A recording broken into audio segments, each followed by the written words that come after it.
Welcome back to Charlie Mike Woodworks and Design.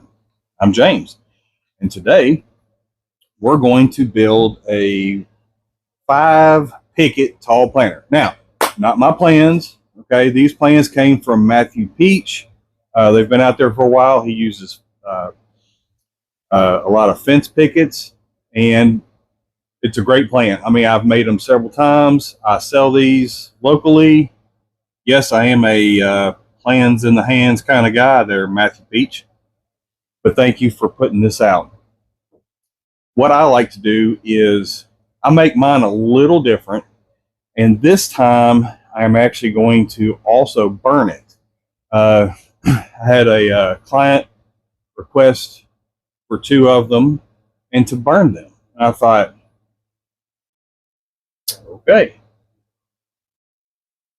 I asked him if he wanted shou go on. And he said, no, just burn. I said, okay, like lightly torch. Yeah, got it. So we're going to do that, and then we're going to seal it. But first, we're going to build it. So let's get to it, and let's make this happen. So you always want to make sure that if you get these from the orange guys or the blue guys, I get these better from the orange guys, but you got to, from wherever you get them, you make sure that you pull out any staples, because they love putting staples and tags on stuff.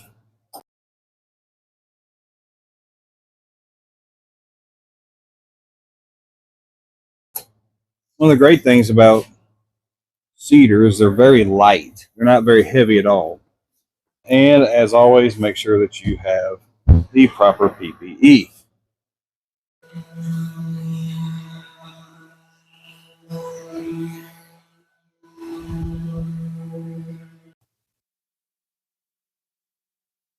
I like to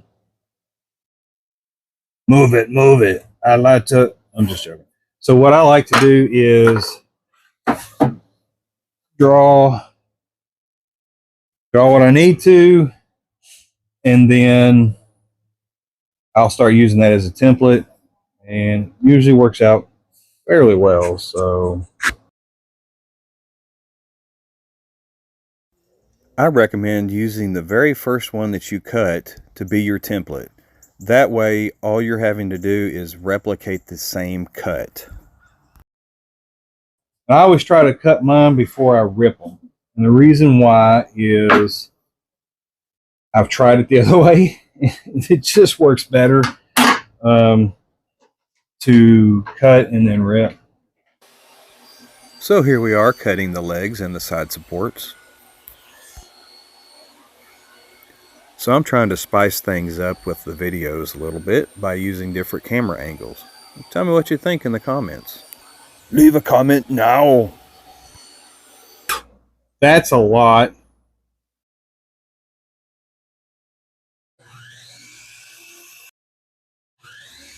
So everything that we just cut on the table saw, we brought over to the miter saw, and we are cutting it to the correct length.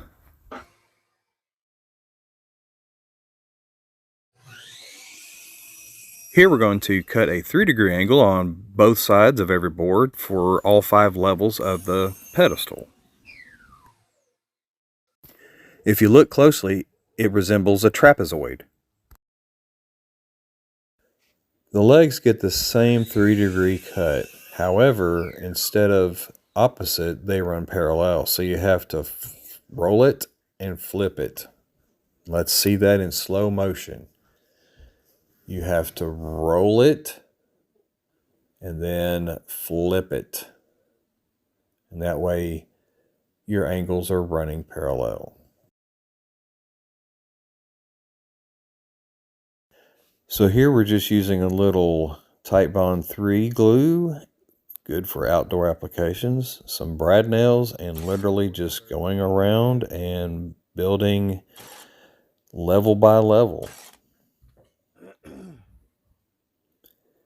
And then we put the next level on top of the first level and just keep going up.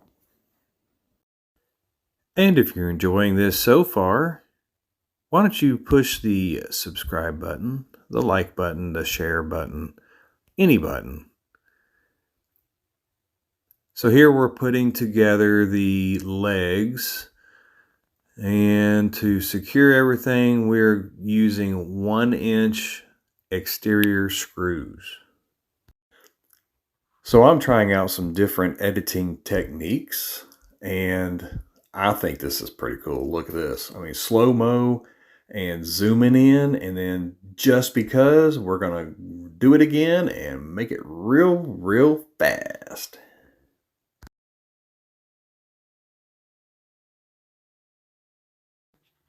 And here's where things go a little cray-cray, and we start burning what we literally just put together. The cool thing is you get to see the change almost immediately. Could then, of course, do the insides, and we will seal it all with either some lacquer or shellac.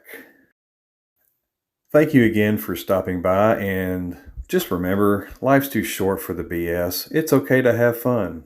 And let's Charlie Mike. Woo-man!